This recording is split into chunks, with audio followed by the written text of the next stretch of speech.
എല്ലാവർക്കും നമസ്കാരം.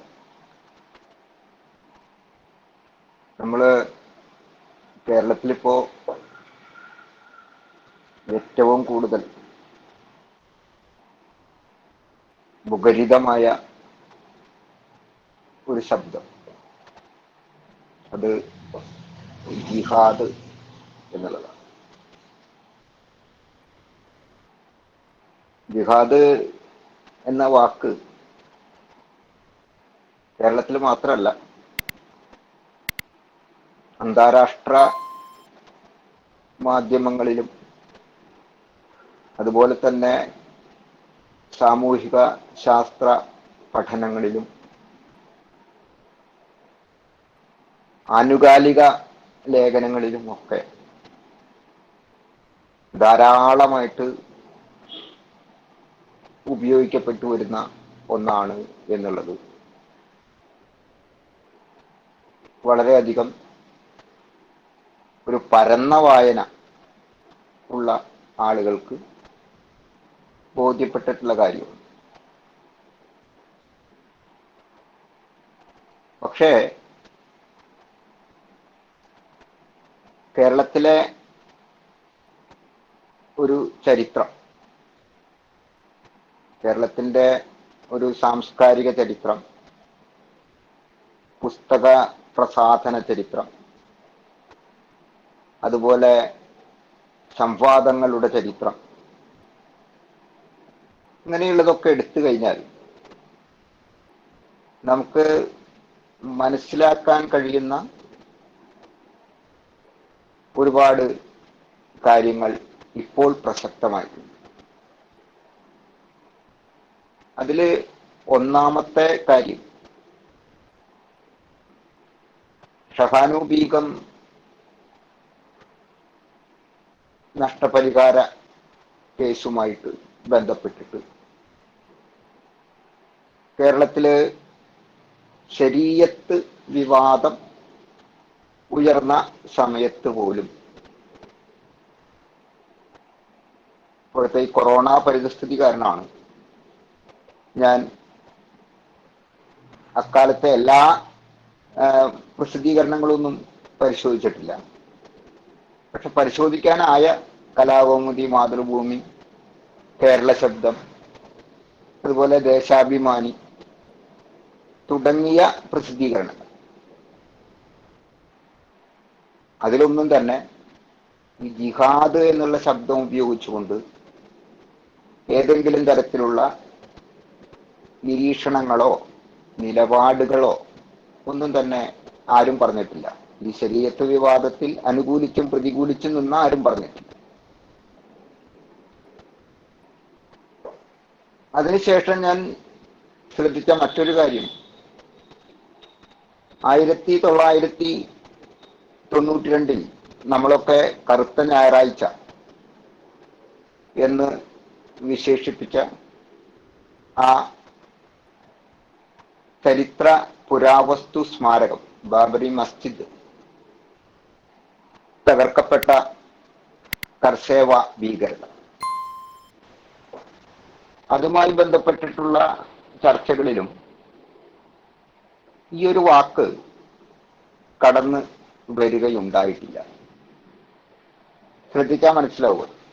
ഇനി അത്തരം പ്രസിദ്ധീകരണങ്ങളൊക്കെ പരിശോധിക്കാൻ ഇപ്പൊ എവിടെ പോകണം എന്ന് ശങ്കിക്കുന്നവർക്ക് തൃശ്ശൂരിലെ അപ്പൻ തമ്പുരാൻ സ്മാരക ഗ്രന്ഥാലയത്തിൽ പോയാൽ ഇന്നോളം മലയാളത്തിൽ പ്രസിദ്ധീകൃതമായിട്ടുള്ള എല്ലാ മാസികകളുടെയും ആനുകാലികങ്ങളുടെയും ശേഖരം അവിടെ ഭദ്രമായിട്ട് സൂക്ഷിച്ചിട്ടുണ്ട്.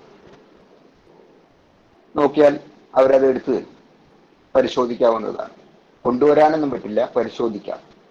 അവിടെ തന്നെ ഫോട്ടോസ്റ്റാറ്റ് എടുക്കാനുള്ള സൗകര്യമുണ്ട്, ഫോട്ടോസ്റ്റാറ്റ് എടുക്കാൻ ആവശ്യമുള്ളത്. ഞാനങ്ങനെ ഫോട്ടോസ്റ്റാറ്റ് കളക്ഷൻ നോക്കിയിട്ടാണ് ഈ പറഞ്ഞത്. ഞാൻ അവിടെ പോയിട്ടില്ല. ഈ കൊറോണ സമയമായതുകൊണ്ട് അവിടേക്ക് ഇപ്പൊ ആർക്കും അധികം പ്രവേശനം. ഈ വാക്ക് അതുകൊണ്ട് തന്നെ എപ്പോഴാണ് ഇസ്ലാം അല്ലെങ്കിൽ മുസ്ലിം എന്ന് പറയുന്ന ഒരു മാനവ വിഭാഗവുമായിട്ട് അല്ലെങ്കിൽ ഒരു ജീവിത ദർശനവും പ്രയോഗവുമായിട്ട് ബന്ധപ്പെടുത്തി വ്യവഹരിക്കപ്പെടാൻ തുടങ്ങിയത് എന്നുള്ളത് പരിശോധിക്കപ്പെടേണ്ട ഒരു വലിയ വിഷയം തന്നെയാണ്.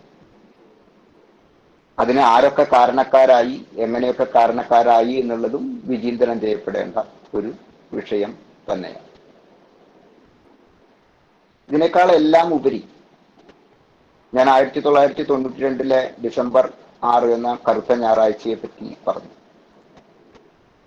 അന്ന് അതിന്റെ പിറ്റേ ദിവസമാണ് ഞങ്ങൾ രാത്രിക്ക് രാത്രി ഞാനും ഗുരുനാഥനും കൂടി ഇരുന്നിട്ട് ഒരു നോട്ടീസ് ഡ്രാഫ്റ്റ് ചെയ്യേണ്ടത്. ആ നോട്ടീസിന്റെ ഒരു പ്രധാന സന്ദേശം തന്നെ പള്ളി പൊളിക്കുന്നതല്ല ഹിന്ദുത്വം, പള്ളികൾ പണിതു കൊടുക്കുന്നതാണ് എന്നുള്ളതാണ്. എന്നിട്ട് ഞങ്ങൾ കുറെ ചെറുപ്പക്കാര്, അതിലൊരു എൻ്റെ ഏറ്റവും അടുത്ത അന്നത്തെ സഹപ്രവർത്തകൻ മരണപ്പെട്ടു പോയി, ദിനേശ് മനക്കലാത്ത് എന്ന് പറഞ്ഞു. അദ്ദേഹം അടക്കം ഞാൻ തൃശ്ശൂർ ടൗണിൽ മുഴുവൻ ഈ ലഘുലേഖ വിതരണം ചെയ്യേണ്ടത്. പിറ്റേ ആഴ്ച ഞങ്ങളൊരു വലിയ സെമിനാറും പാലിയേക്കര പഞ്ചായത്ത് ഹാളിൽ സംഘടിപ്പിക്കുന്നുണ്ട്. കേരളത്തിലെ ഒരുമാതിരിപ്പെട്ട പ്രഗത്ഭരായ ആളുകളൊക്കെ തന്നെ അതിൽ പങ്കെടുത്തിരുന്നു. അതിൽ പങ്കെടുത്ത ഒരു പണ്ഡിതനുണ്ട്. ഒരു പക്ഷേ ഞാൻ ഏറ്റവും കൂടുതൽ ഇസ്ലാമിനെ അതിൻ്റെ അന്തസത്തയിൽ പരിചയപ്പെടുന്നത് അദ്ദേഹത്തിൽ കൂടെയാണ് എന്ന് പറയാം. അദ്ദേഹം എച്ച് എം സാലിഹ് എന്ന് പറയും. വൺ ഇന്ത്യ എന്ന് പറയുന്ന ഒരു ഇംഗ്ലീഷ് ദിനപത്രത്തിന്റെ എഡിറ്ററും ഇസ്ലാമിക ദർശനം എന്ന് പറഞ്ഞ് കേരള ഭാഷാ ഇൻസ്റ്റിറ്റ്യൂട്ട് തയ്യാറാക്കിയ പ്രൗഢമായ 1053 പേജുകളുള്ള പ്രൗഢമായ ഗ്രന്ഥത്തിന്റെ എഡിറ്ററുമായിട്ട് ജോലി ചെയ്തിട്ടുള്ള ഒരു മഹാത്മാവാണ് അദ്ദേഹം. അദ്ദേഹം അടക്കം ഞങ്ങൾ സംഘടിപ്പിച്ച സമ്മേളനത്തിൽ പങ്കെടുത്തിരുന്നു. അദ്ദേഹം എൻ്റെ ഗുരുനാഥന്റെ ഒരു അടുത്ത സുഹൃത്തായിരുന്നു. ഞങ്ങൾ അയ്യപ്പനും വാവരും എന്നാണ് തമാശയ്ക്കും കാര്യമായിട്ടും ആദരവോടുകൂടിയും രണ്ടുപേരെയും ഒന്നിച്ച് സംബോധന ചെയ്യാറുള്ളത്. ഈ എച്ച് എം സാലിഹിന്റെ മകൻ ലോകപ്രസിദ്ധനായൊരു മജീഷ്യനാണ്. അദ്ദേഹം ഡോക്ടർ ഷഫാത്ത് എന്ന പേരിലാണ് അറിയപ്പെടുന്നത്. ഒരുപാട് അവാർഡുകളൊക്കെ പുരസ്കാരങ്ങളൊക്കെ ലഭിച്ചിട്ടുണ്ട്. അദ്ദേഹം പക്ഷേ കടുത്ത നിരീശ്വരവാദിയാണ്, യുക്തിവാദിയാണ്.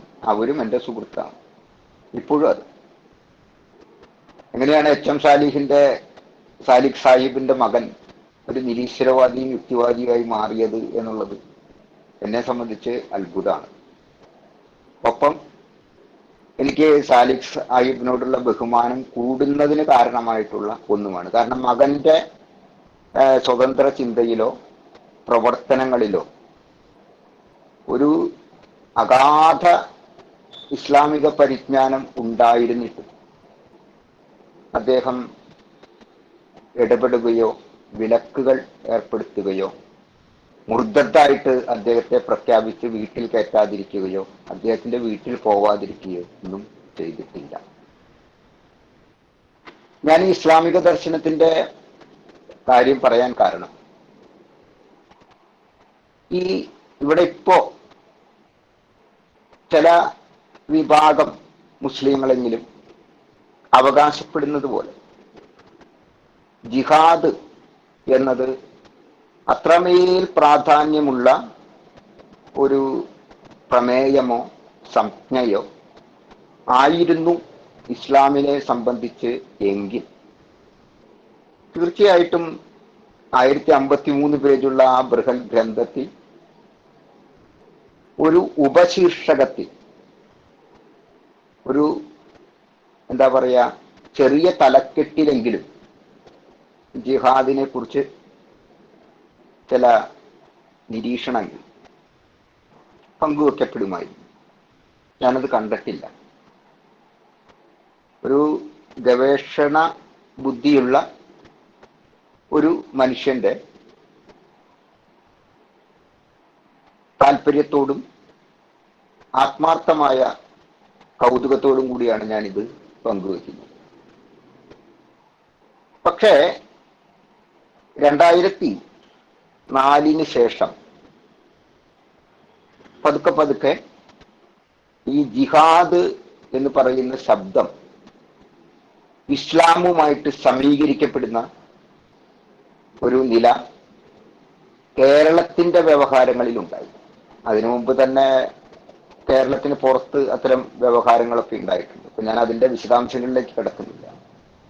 അപ്പൊ ഈ നാർക്കോ ജിഹാദ്, നാർക്കോട്ടിക് ജിഹാദ് എന്ന് പറയുന്ന പദം തന്നെ ആദ്യം ഉപയോഗിക്കുന്നത് ലോകത്ത് ഒരു ഇസ്ലാമിക രാഷ്ട്രം എന്ന് അറിയപ്പെടുന്ന മലേഷ്യയിലെ പത്രങ്ങളാണ്.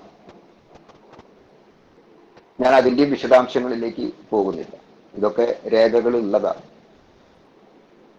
പക്ഷേ ഈ ജിഹാദ് എന്ന് പറയുന്ന ശബ്ദവുമായിട്ട് അല്ല ഇസ്ലാം സമീകരിക്കപ്പെട്ട് വന്നിരുന്നത്.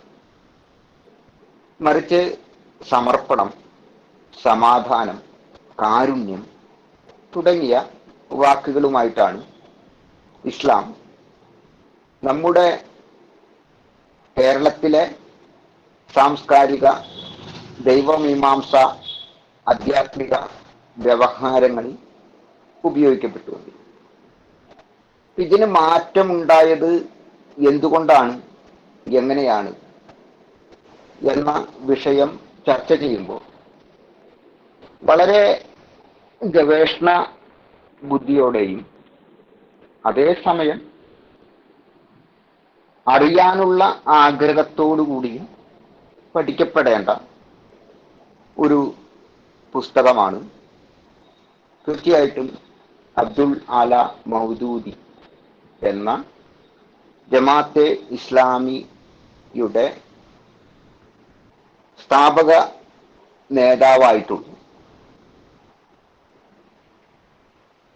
ആ ബഹുമാന്യ വ്യക്തിത്വത്തിന്റെ പുസ്തകം. ഞാൻ അദ്ദേഹത്തിന്റെ ജിഹാദ് വായിക്കുന്നത് 2006 2006 ആ പുസ്തകം എനിക്ക് കാരപ്പഞ്ചേരി എന്ന് പറയുന്ന ഒരു എഴുത്തുകാരൻ അയച്ചു തരികയാണ് ചെയ്തത്. എന്നിട്ട് അദ്ദേഹം എന്നോട് പറഞ്ഞു, ഞങ്ങൾ ഈ പുസ്തകത്തെക്കുറിച്ച് കേരളത്തിലെയും ഇന്ത്യയിലെയും വിവിധ പണ്ഡിതന്മാരുടെ ഒരു അഭിപ്രായ ലേഖനം പ്രസിദ്ധീകരിക്കാൻ ഉദ്ദേശിക്കുന്നുണ്ട്. സ്വാമി അതിലേക്ക് ഒരു ലേഖനം എഴുതി തരണം എന്ന് എന്നോട് ആവശ്യപ്പെട്ടു. എൻ്റെ കത്തുകളും ഇതൊക്കെ ഇവിടെ കിടപ്പുണ്ട്. ഞാൻ ആ പുസ്തകം തിരക്കുകൾക്കിടയിൽ, യാത്രകൾക്കിടയിലൊക്കെ വളരെ ശ്രദ്ധിച്ച് വായിച്ചു. ശ്രദ്ധിച്ച് വായിച്ചപ്പോൾ എനിക്ക് അതിനെ പറ്റിയിട്ട് എഴുതണമെങ്കിൽ ഒരു ലേഖനത്തിൽ എഴുതിയാൽ മതിയാവില്ല എന്ന് അന്ന് തന്നെ തോന്നിയിരുന്നു. കാരണം ഓരോ പേജിലും ശക്തമായിട്ട് വിയോജിക്കേണ്ടുന്ന ഒരുപാട് ഘടകങ്ങൾ ഓരോ വിഷയത്തിലും അദ്ദേഹം ഉന്നയിച്ചിട്ടുണ്ട്, അല്ലെങ്കിൽ തെറ്റിദ്ധരിപ്പിക്കാൻ ശ്രമിച്ചിട്ടുണ്ട്. പക്ഷേ ഒരു ലേഖനത്തിൽ ഇതൊക്കെ ഉൾക്കൊള്ളിക്കുക ബുദ്ധിമുട്ടായതുകൊണ്ട് ഈ വേദഗ്രന്ഥങ്ങളല്ല അപകടകം, അതിൻ്റെ വ്യാഖ്യാന ഭേദങ്ങളാണ് എന്നുള്ള ഒരു മൂലതന്തുവിൽ നിന്നുകൊണ്ട് ഞാനൊരു ലേഖനം അദ്ദേഹത്തിന് എഴുതി കൊടുത്തു.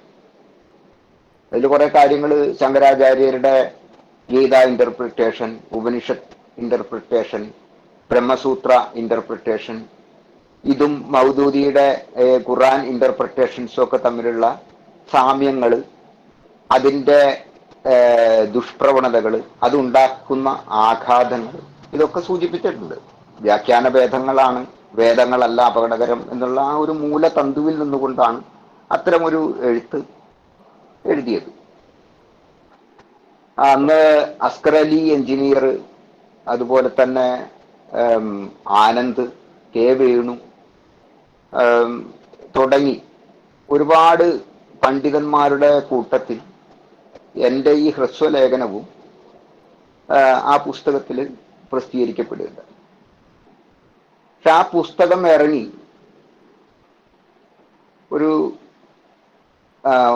ഒരു വർഷം ഒക്കെ കഴിഞ്ഞപ്പോൾ എനിക്ക് അമ്പലപ്പുഴയിൽ നിന്നൊരു കോള് വരാം.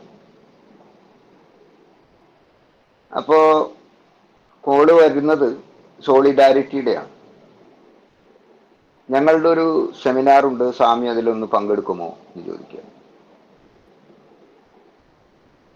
അപ്പോ ഞാൻ പറഞ്ഞു, ഞാൻ നിങ്ങളുടെ പല നിലപാടുകളോട് യോജിക്കുന്ന ആളല്ല, അതുകൊണ്ട് നിങ്ങളുടെ വേദിയിൽ വരാൻ ഞാൻ ഫിറ്റാണെന്ന് എനിക്ക് തോന്നുന്നില്ല. എനിക്ക് പറയാനുള്ള കാര്യങ്ങൾ മുഖം നോക്കാതെ പറയുന്ന ഒരാളാണ് ഞാൻ. നിങ്ങൾക്കത് ഇഷ്ടപ്പെട്ടു എന്ന് വരാം, ഇഷ്ടപ്പെട്ടില്ല എന്ന് വരാം. എന്നെ സംബന്ധിച്ച് അത് പ്രസക്തമാവാറില്ല. പക്ഷേ നിങ്ങളെ സംബന്ധിച്ചത് വേദനകൾ ഉണ്ടാക്കുമെങ്കിൽ എന്നെ ഒന്നും ക്ഷണിച്ച് കൊണ്ടുപോകാതിരിക്കുകയാണ് നല്ലത്. ഞാൻ എല്ലാവരോടും പറയുന്നൊരു കാര്യമാണ്, ഒരാളോടല്ല. എന്നെ CPM-കാർ വിളിക്കുമ്പോഴും ഇതൊക്കെ തന്നെയാണ് ഞാൻ പറയാറുള്ളത്. അപ്പോ ഈ രീതിയിൽ അവരെന്നെ വിളിച്ചു, അത് കുഴപ്പമൊന്നുമില്ല, നമ്മൾ ജീവിക്കുന്ന ഒരു ജനാധിപത്യ ജീവിതത്തിലല്ലേ, സ്വാമിക്ക് സ്വാമിയുടെ അഭിപ്രായം പറയാം. അങ്ങനെയാണ് ഞാൻ പോയി. അപ്പൊ ഞാൻ അവിടെ ചെന്നിട്ട് ആദ്യം പറഞ്ഞത്, ഞാൻ ഇവരോട് ഈ വിയോജിപ്പ് പറഞ്ഞിട്ട് തന്നെയാണ് ഇവിടെ വന്നത്. അപ്പോൾ വിയോജിപ്പുകൾ പ്രകടിപ്പിക്കാം എന്ന് അനുവാദം നൽകപ്പെട്ട ഒരു ജനാധിപത്യ സൗമനസ്യത്തെ അഭിവാദ്യം ചെയ്തുകൊണ്ട് തന്നെ നമുക്ക് സംസാരിക്കാം എന്നൊക്കെ പറഞ്ഞിട്ടാണ് ഞാൻ അന്ന് പ്രസംഗം തന്നെ തുടങ്ങിയത്. ഇതൊക്കെ സത്യസന്ധമായിട്ടുള്ള കാര്യങ്ങളാണ്. പക്ഷേ അതിനുശേഷം ഞാൻ പല വേദികളിലും പലയിടത്തും ഇതൊക്കെ പറഞ്ഞിട്ടുണ്ട്. ഈ രീതിയിലല്ലാതെ ഞാൻ എവിടെയും ഒരു കാര്യത്തിലും, ഇപ്പൊ സക്കീർ നായിക്കിന്റെ അറസ്റ്റ് മായിട്ട് ബന്ധപ്പെട്ട് ഇവിടെ പലതരത്തിലുള്ള പ്രവർത്തനങ്ങൾ നടന്നു. അപ്പൊ അതിന് പറ്റി ഒരു മതപ്രഘോഷകൻ അറസ്റ്റ് ചെയ്യപ്പെടുന്നത് ജനാധിപത്യ നീതിയാണോ എന്നൊക്കെ ചോദിച്ചുകൊണ്ടുള്ള ഒരു സെമിനാർ ഉണ്ടായിരുന്നു. ഞാൻ അതിലും പോയി. അതിൽ ഞാൻ പറഞ്ഞത് വോൾട്ടയറെ ഉദ്ധരിച്ചുകൊണ്ടാണ് പറഞ്ഞത്. സുഹൃത്തെ, നിങ്ങളോട് ഞാൻ തരുമ്പം യോജിക്കുന്നില്ല, പക്ഷെ നിങ്ങൾക്ക് നിങ്ങളുടെ അഭിപ്രായം പറയാനുള്ള സ്വാതന്ത്ര്യത്തിന് വേണ്ടി മരിക്കാൻ പോലും ഞാൻ സന്നദ്ധനായിരിക്കും, കാരണം ഞാനൊരു ജനാധിപത്യവാദിയാണ്. ഇതാണ് വോൾട്ടയർ ജനാധിപത്യത്തിനെ നിർവചിച്ചുകൊണ്ട് പറഞ്ഞ മഹത്തായ ഉജ്ജ്വലമായ വാക്യം. ആ ഉജ്ജ്വലമായ വാക്യം ഉദ്ധരിച്ചുകൊണ്ടാണ് ഞാൻ സക്കീർ നായിക്കിനോട് എല്ലാ തരത്തിലും എനിക്ക് അദ്ദേഹത്തോട് വിയോജിപ്പ് മാത്രമേ ഉള്ളൂ, ഒരു യോജിപ്പുമില്ല. സക്കീർ നായിക്കുമായിട്ട് യാതൊരു തരത്തിലും. ഞാൻ അന്ന് അവിടെ ഒരു വെല്ലുവിളി പോലും നടത്തി. സക്കീർ നായിക്ക് തമിഴിൽ പറഞ്ഞാൽ യറകുറ പണ്ഡിതന്മാരെ വിളിച്ചിട്ട് ഉപനിഷത്തിനും ഭാഗവത പുരാണത്തിൽ നിന്നൊക്കെ കോട്ട് ചെയ്തിട്ട് ഒരു തരികിട കളിക്കുന്നുണ്ട്. അദ്ദേഹം തയ്യാറാണെങ്കിൽ ഞാൻ നേരിട്ട് അദ്ദേഹമായിട്ടൊരു സംവാദത്തിന് തയ്യാറാണ്, നിങ്ങൾ വേദി ഒരുക്കും എന്നൊക്കെ ഞാൻ ചോദിച്ചിട്ടുണ്ട്. കാരണം ശുദ്ധ അസംബന്ധമാണ് പറയുന്നത്, തെറ്റിദ്ധരിപ്പിക്കുകയാണ്. അപ്പോ പക്ഷെ അത് അദ്ദേഹത്തിന്റെ ഇന്ത്യൻ ജനാധിപത്യ വ്യവസ്ഥ, ഇന്ത്യയിലല്ല ഏത് രാജ്യത്തെയും നല്ല ജനാധിപത്യ വ്യവസ്ഥകളൊക്കെ അംഗീകരിച്ചിട്ടുള്ള ഒരു കാര്യമാണ്. നിങ്ങൾക്ക് എന്താ പറയുക, ഇരുട്ടിനെ വെളിച്ചം എന്ന് വിളിക്കാനാണ് ഇഷ്ടം, അതുകൊണ്ട് ഞാൻ ഇരുട്ടിനെ വെളിച്ചം എന്നാണ് വിളിക്കുന്നത് എന്ന് ഒരാള് പ്രസംഗിച്ചാൽ ആ പ്രസംഗത്തിനെതിരെ കേസെടുക്കാൻ പാടില്ല എന്ന് മാത്രമല്ല, ആ കേസെടുക്കാൻ പറ്റാത്ത വിധത്തിൽ അയാളുടെ സ്വാതന്ത്ര്യം, അഭിപ്രായ സ്വാതന്ത്ര്യത്തെ മാനിക്കലാണ് ജനാധിപത്യം. അതുകൊണ്ട് പക്ഷേ ഇരുട്ട് വെളിച്ചാവില്ല. അങ്ങനെ ഒരു സ്വാതന്ത്ര്യം ജനാധിപത്യം അംഗീകരിക്കുന്നു എന്ന് കരുതിയിട്ട് ജനാധിപത്യം ഇരുട്ടിനെ വെളിച്ചമായിട്ട് അംഗീകരിക്കുന്നു എന്ന് ആരെങ്കിലും തെറ്റിദ്ധരിപ്പിക്കാൻ ശ്രമിച്ചാൽ വെറുതെ നോക്കിയിരിക്കാനും നമുക്കാർക്കും പറ്റില്ല. ഇതാണ് ഇവിടുത്തെ പ്രശ്നം. അപ്പൊ ഞാനത് വിട്ടു. ജിഹാദ് അത് എന്തെങ്കിലും ആവട്ടെ എന്ന് കരുതിയിട്ട് വിട്ടു. പക്ഷേ ഈ അടുത്ത കാലത്ത് ഇപ്പൊ നമ്മുടെ ഈ സമകാലികമായിട്ട് വന്നു കഴിഞ്ഞാൽ എനിക്ക് അവരുടെയൊക്കെ പേര് പറയാൻ തന്നെ വലിയ താല്പര്യമൊന്നുമില്ല. അവിവേകമാണ്. വിവരം ഉണ്ടായിട്ട് കാര്യമുണ്ടോ? വിദ്യാഭ്യാസം ഉണ്ടായിട്ട് കാര്യമുണ്ടോ? നമുക്കൊരു വിവേകം എന്ന് പറയുന്നൊരു ഘടകം പ്രവർത്തിക്കേണ്ടതുണ്ട്. അത് പ്രവർത്തിക്കാത്ത പ്രസ്താവനകൾ നടത്തുക. അങ്ങനെ ഇരിക്കെ ഞാൻ സ്വാമിയായി. സ്വാമിയായതിന് അല്ല, 2007 സ്വാമി തന്നെയാണ്. സോറി, ഇതിന്റെ ഇടയിലൊരു കാര്യം പറയാൻ വിട്ടുപോയി, അതാണ് ഞാൻ പറയുന്നത്. 1999 ഞാൻ ദീക്ഷ സ്വീകരിക്കുന്നത്. അങ്ങനെ സി രാമചന്ദ്രൻ വിശ്വഭദ്രാനന്ദ ശക്തിബോധിയായി. വിശ്വഭദ്രാനന്ദ ശക്തിബോധിയായിട്ട് ഞാൻ ഇതാവുമ്പോ ഞങ്ങൾക്കൊരു ധർമ്മ സംസദ് എന്ന് പറഞ്ഞൊരു പരിപാടിയുണ്ട്. വിവിധ സമ്പ്രദായങ്ങളിൽപ്പെട്ട സന്യാസിമാർ അല്ലെങ്കിൽ ആചാര്യന്മാർ പങ്കെടുക്കുന്നൊരു സഭയാണ്. അത് ഈ മാഘമേള, കുംഭമേള എന്നൊക്കെ പറയുന്ന പരിപാടികളോടനുബന്ധിച്ച് നടത്തപ്പെടുന്ന, സംഘടിപ്പിക്കപ്പെടുന്ന ഒരു യോഗവുമാണ്. എനിക്കും ആ യോഗത്തിൽ പങ്കെടുക്കാൻ ഒരു ക്ഷണം കിട്ടി. കാരണം ഞാൻ സ്വാമിയാണല്ലോ, ഡിക്ലെയർ ചെയ്തല്ലോ. അപ്പൊ ഞാൻ അതിലേക്ക് പോയി. വാരണാസിയിൽ വെച്ചിട്ടായിരുന്നു ആ സമ്മേളനം, പ്രയാഗ ഘട്ടി. അപ്പോ ഞാനതില് പോയപ്പോ ശങ്കരാചാര്യന്മാര് ഉണ്ട്. അതില് പ്രയാഗ ശങ്കരാചാര്യര്, കാഞ്ചി ശങ്കരാചാര്യര്, ഷിർസി ശങ്കരാചാര്യര്, അതുപോലെ രവിശങ്കർ, പിന്നെ ജൈനമതത്തിന്റെ ആളുകൾ, ദലൈലാമ, അങ്ങനെ ഒരുപാട് പേര് ഉണ്ട്. അപ്പൊ എനിക്കും അവിടെ ഒരു ചെറിയ ഇരിപ്പിടം കിട്ടി. അപ്പൊ അതില് ഈ സാധാരണ മനുഷ്യർക്ക് അവർ അഭിമുഖീകരിക്കുന്ന പ്രശ്നങ്ങളൊക്കെ പ്രമേയ രൂപത്തിൽ അവതരിപ്പിക്കാൻ ഒരു സന്ദർഭമുണ്ട്. അപ്പൊ ആ സന്ദർഭം മുതലാക്കി വിശ്വഹിന്ദു പരിഷത്തിന്റെ സെക്രട്ടറി ജനറൽ ആയിരുന്ന പ്രവീൺ തൊഗാഡിയ 2001 ആ സമ്മേളനത്തിൽ കയറി വരികയാണ്. എനിക്കൊരു പ്രമേയം അവതരിപ്പിക്കാണ്ട് ആചാര്യ സദസ്സിന് മുമ്പിൽ എന്ന് പറഞ്ഞു. ഞാൻ പറഞ്ഞു ആയിക്കോട്ടെ. അല്ല, അവിടെയുള്ള അധ്യക്ഷൻ, അന്ന് അധ്യക്ഷത വഹിച്ചത് കാഞ്ചി ശങ്കരാചാര്യരാണെന്ന് തോന്നുന്നു, ഓർമ്മയില്ല അത്ര, ഉറപ്പില്ല. എന്തായാലും അങ്ങനെ ഒരു ശങ്കരാചാര്യരാണ് അത് അധ്യക്ഷത വഹിച്ചത് ആ യോഗത്തിൽ. അദ്ദേഹം ഈ പ്രമേയവുമായിട്ട് കൊണ്ടുവന്നു. ആ പ്രമേയത്തിലാണ് ലവ് ജിഹാദ് എന്നുള്ള വാക്ക് ആദ്യമായിട്ട് ഉപയോഗിച്ചത്. ഇവിടെ പക്ഷേ ഉത്തരവാദിത്തപ്പെട്ട മാധ്യമം, മീഡിയ വൺ പോലുള്ള പത്രങ്ങളും അവരുടെ അഭിപ്രായങ്ങൾ വെച്ചുകൊണ്ട് നവമാധ്യമങ്ങളിൽ അവരുടെ ഫോളോവേഴ്സും പ്രചരിപ്പിക്കുന്നത് CPM-ന്റെ VS അച്യുതാനന്ദനാണ് ലവ് ജിഹാദ് എന്നുള്ള വാക്ക് ആദ്യം ഉപയോഗിച്ചത് എന്നുള്ള മട്ടിലാണ് ഇവിടെ പ്രചാരണം നടത്തുന്നത്. അതിന്റെ ഉദ്ദേശശുദ്ധി എല്ലാവർക്കും മനസ്സിലാവും എന്നുള്ളത് കൊണ്ട് ഞാൻ കൂടുതൽ വിശദീകരിക്കുന്നു. 2001 അന്നാണ് തുടങ്ങുന്നത്. അന്ന് ആ പ്രമേയത്തെ എഴുന്നേറ്റ് നിന്ന് എതിർത്ത ആളാണ് ഞാൻ. ഇത്രയും ആളുകളുടെ ഇടയിൽ വെച്ച് എനിക്ക് അവിടെ ഒരാളെ പരിചയമില്ല. അവർ മര്യാദയ്ക്ക് ഹിന്ദിയിൽ വർത്താനം പറഞ്ഞാൽ തെറിയാണോ പറയുന്നത് അതോ അംഗീകാരമാണോ എന്നറിയാൻ പോലുള്ള ഭാഷാ പരിജ്ഞാനം എനിക്കന്നില്ല. ഞാൻ ഇംഗ്ലീഷിലാണ് പറഞ്ഞത്, പിന്നെ മുറി സംസ്കൃതത്തിൽ.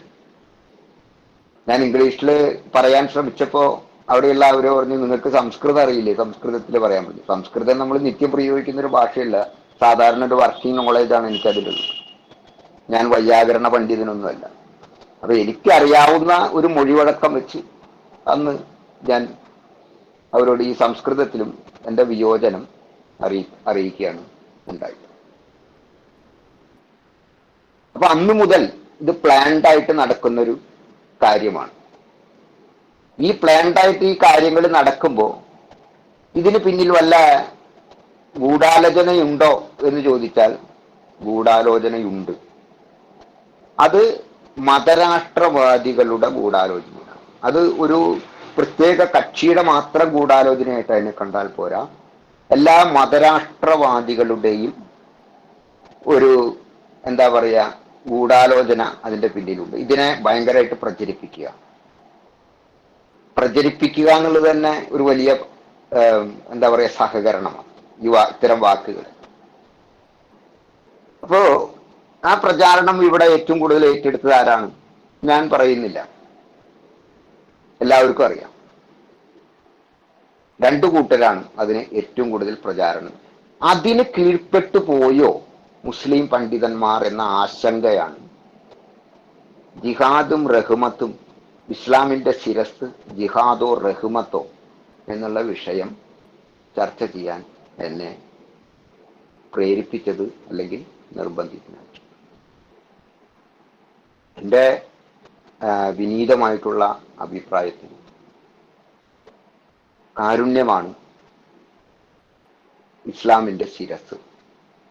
ഇപ്പൊ ശിരസ് പോയാൽ ബാക്കി എല്ലാ അവയവവും ഉണ്ടായിട്ട് കാര്യമൊന്നുമില്ല. ശിരസ് പോയി കഴിഞ്ഞാൽ ബാക്കി എല്ലാ അവയവവും ഉണ്ടായിട്ട് കാര്യമില്ല.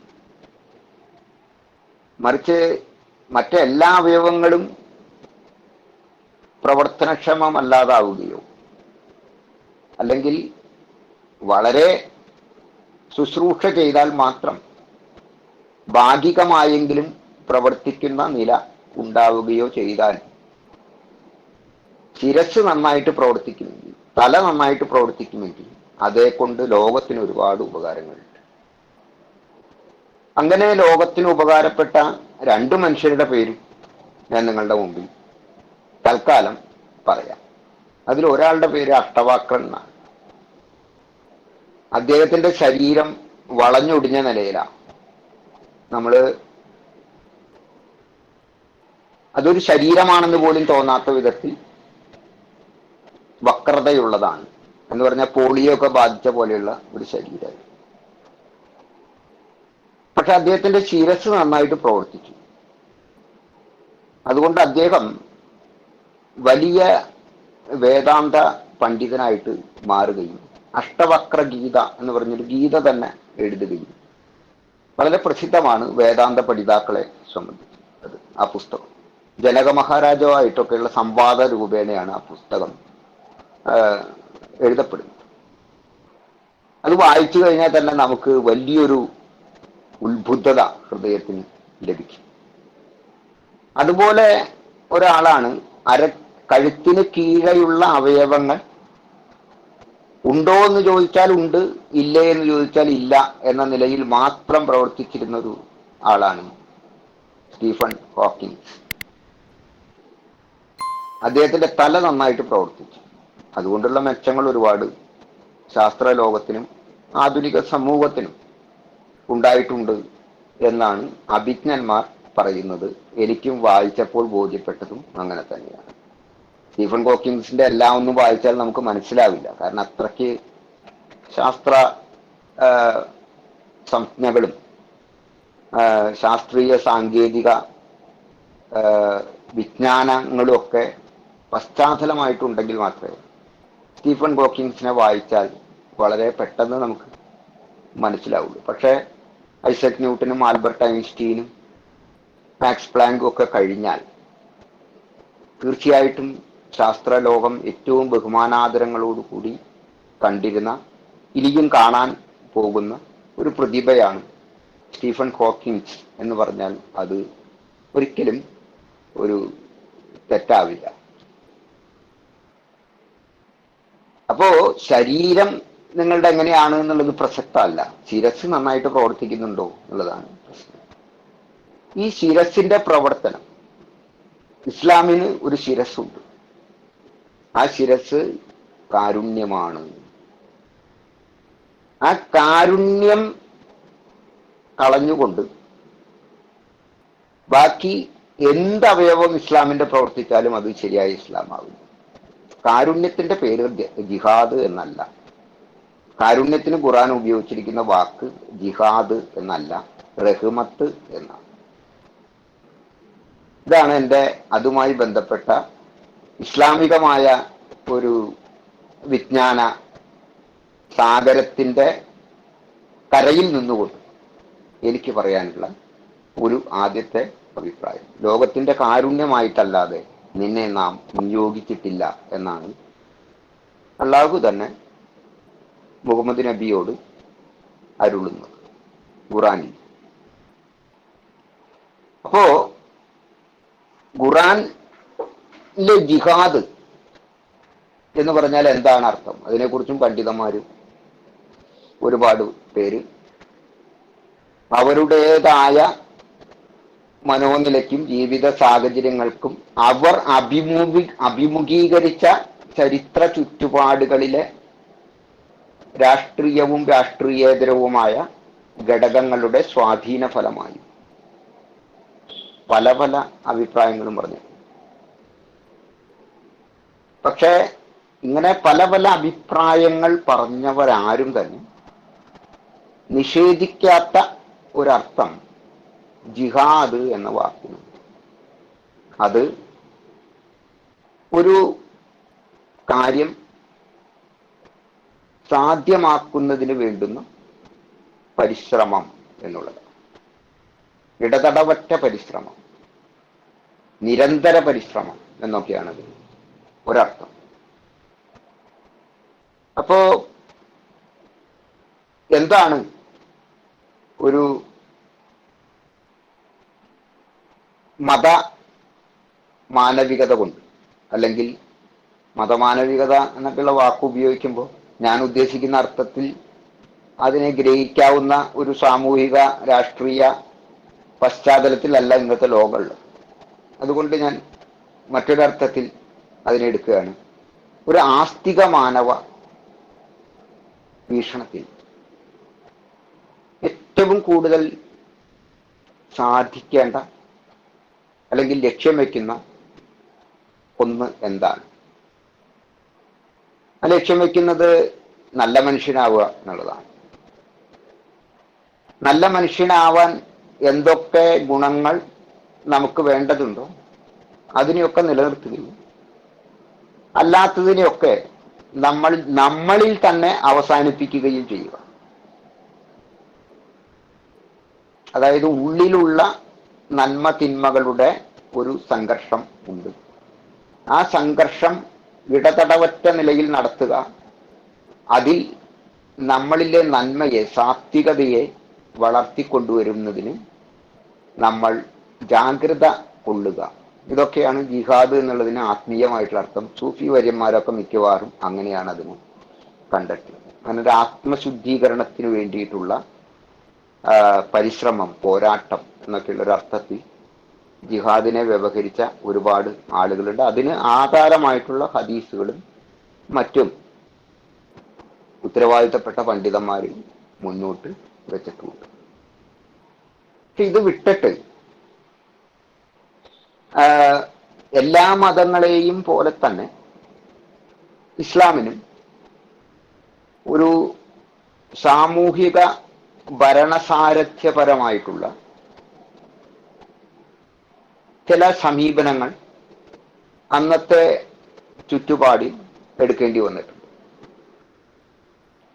അത് എന്താണ് എന്ന് വെച്ചാൽ, ഒരു മതം ആ നാടിനെ ഭരിക്കേണ്ട ഒന്നുകൂടിയാണ്. അതുകൊണ്ട് തന്നെ നാടിൻ്റെ ഭരണം എന്നുള്ളതും എല്ലാ മതങ്ങളുടെയും ലക്ഷ്യമായിരുന്നു. അത് ജൂതമതത്തിന്റെ ലക്ഷ്യമായിരുന്നു, ക്രിസ്തു മതത്തിന്റെ ലക്ഷ്യമായിരുന്നു, ഇസ്ലാം മതത്തിന്റെ ലക്ഷ്യമായിരുന്നു. ബുദ്ധമതത്തിന് അങ്ങനൊരു ലക്ഷ്യമില്ലായിരുന്നു. ബുദ്ധമതം വെറുതെ ദുഃഖത്തിൽ നിന്ന് ഓരോ വ്യക്തിക്കും എങ്ങനെ മോചനം കൊടുക്കാം എന്ന് മാത്രമാണ് ചിന്തിച്ചിട്ടുള്ളത് എന്നുള്ള അസംബന്ധങ്ങളൊക്കെ ഞാൻ നേരത്തെ പറഞ്ഞ ജിഹാദ് എന്ന് പറയുന്ന പുസ്തകത്തിൽ മൗദൂദി എഴുതി വെച്ചിട്ടുണ്ട്. ഞാൻ അതിലേക്ക് കടക്കുന്നില്ല. ശുദ്ധ അസംബന്ധമാണത്. കാരണം ഇന്ത്യയിൽ ഉണ്ടായിട്ടുള്ള ഏറ്റവും വലിയ സാമ്രാജ്യം അശോകന്റെ സാമ്രാജ്യമാണ്. അശോകന്റെ സാമ്രാജ്യ കാലഘട്ടത്തിൽ ഏതേത് സ്ഥലങ്ങളിൽ ശിലാലിഖിതങ്ങൾ അദ്ദേഹം അശോക ലിഖിതങ്ങൾ കൊത്തിവെച്ചിരുന്നു. ആ ശിലാലിഖിതങ്ങളുടെ മുഴുവൻ പ്രിന്റഡ് എഡിഷൻ എൻ്റെ കയ്യിലുണ്ട്. വായിച്ച അമ്പരന്നു. അത്രയും നന്നായിട്ടൊന്നും നാട് ഭരിക്കാൻ പറ്റില്ല, നാടിന് ശാസനകൾ കൊടുക്കാൻ പറ്റില്ല. അദ്ദേഹം വലിയ ഒരു രാജാവായിരുന്നു. ഇപ്പോ പല ഗവേഷകരും പറയുന്നത് നമ്മുടെ നാട്ടിൽ മഹാബലി എന്ന് പറയുന്ന രാജാവ് പോലും ബുദ്ധന്റെ, കാരണം അത് പറയാൻ കാരണമുണ്ട്. ബാഹുബലി എന്നുള്ളതൊരു, ഇതൊക്കെ ബൗദ്ധ ജൈന സങ്കേതങ്ങളാണ്, അത്തരം പദങ്ങളൊക്കെ വാക്കുകളൊക്കെ. അപ്പൊ ബലി എന്ന് പറയുന്ന അത് മഹാബലി എന്ന പേരിലൊരു രാജാവ് ഉണ്ടായിരുന്നു എന്നുള്ളത് പോലും ഏതോ ഒരു ബുദ്ധരാജാവിനെയാണ് സൂചിപ്പിക്കുന്നത് എന്ന അർത്ഥത്തിൽ പല ചരിത്ര പഠനങ്ങളും ഈ അടുത്ത കാലത്ത് പുറത്ത് വരികയുണ്ടായിട്ടുണ്ട്. ഞാൻ അതിലേക്കും പോകുന്നില്ല. ബുദ്ധമതത്തിനും ഒരു നാടിന്റെ ഭരണസാരഥ്യം എന്നുള്ള രീതിയിലുള്ള കാഴ്ചപ്പാടുകൾ ഉണ്ടായിരുന്നു. അതിന്റെ പ്രായോഗിക മുറകളും ഉണ്ടായിരുന്നു. ഇതൊക്കെ കഴിഞ്ഞ് ഹിന്ദുമതത്തിന് അതുണ്ടോ? ഉണ്ടല്ലോ. എന്താ സംശയം? ഹിന്ദുമതത്തിന് അത് ഉണ്ടായിരുന്നു. ഹിന്ദുമതത്തിന് അത് ഉണ്ടായിരുന്നതിന്റെ ഒരു വലിയ തെളിവാണ് നമ്മൾ മനുസ്മൃതിയിൽ കാണുന്നത്. മനുസ്മൃതിയിൽ മാത്രമല്ല, എല്ലാ സ്മൃതികളിലും അതാണ് നമ്മൾ കാണുന്നത്. നാടിനെ എങ്ങനെ ഭരിക്കണം എന്ന് സംബന്ധിച്ച നിയമപുസ്തകങ്ങളാണ് യഥാർത്ഥത്തിൽ സ്മൃതികൾ. അതിലും ഒരു സംശയവും നമുക്ക് ഇല്ല. ഇതുപോലെ തന്നെ ഇസ്ലാമിനും നാടിന്റെ ഭരണം എന്നുള്ള ഇതിനെക്കുറിച്ചൊരു കാഴ്ചപ്പാട് ഉണ്ടായിരുന്നു. അത് ഉണ്ടാവേണ്ടതുമാണ്. കാരണം അന്ന് വേറെ സംഘടനകളൊന്നുമില്ല, മനുഷ്യന് വേറെ സങ്കേതങ്ങളില്ല, മാർഗങ്ങളില്ല നാടിനെ ഭരിക്കാൻ. അന്ന് മതം തന്നെയാണ് എല്ലാം.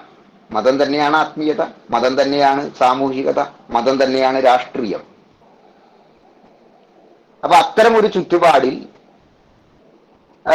പറഞ്ഞിട്ടുള്ള പല അഭിപ്രായങ്ങളും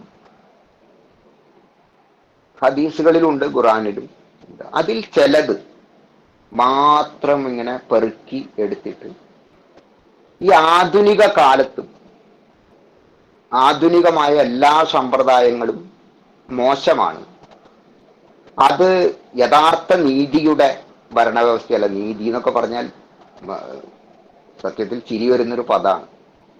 ഞാൻ ചിരി വരുന്ന പദം എന്ന് പറഞ്ഞത് നീതി മോശമാണെന്നുള്ളത് കൊണ്ടല്ല, അതിന്റെ ആഖ്യാനത്തിലേക്കും വ്യാഖ്യാനത്തിലേക്കും പ്രായോഗികതയിലേക്കും ഒക്കെ നമ്മൾ കടന്നു പോയാൽ ഇവിടെയൊന്നും നമുക്ക് ചർച്ച നിർത്താൻ പറ്റില്ല. ഒരു 24 ദിവസം ഇരുന്ന് സംസാരിക്കേണ്ടി വരും. അപ്പോ അത് പോട്ടെ. യഥാർത്ഥ നീതി ഇവിടെ ഇല്ല.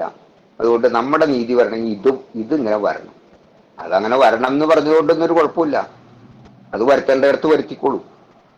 പക്ഷെ ലോകം മുഴുവൻ അതങ്ങ് അംഗീകരിക്കണം, വേറൊന്നും പാടില്ല എന്ന് പറഞ്ഞു. അതിനാണ് ഞാൻ ഈ റബ്ബർ കർഷകന്റെ ഉപമ ഉപയോഗിച്ചത്. എനിക്ക് ധാരാളം റബ്ബർ കർഷകരായിട്ടുള്ള സുഹൃത്തുക്കളുണ്ട്.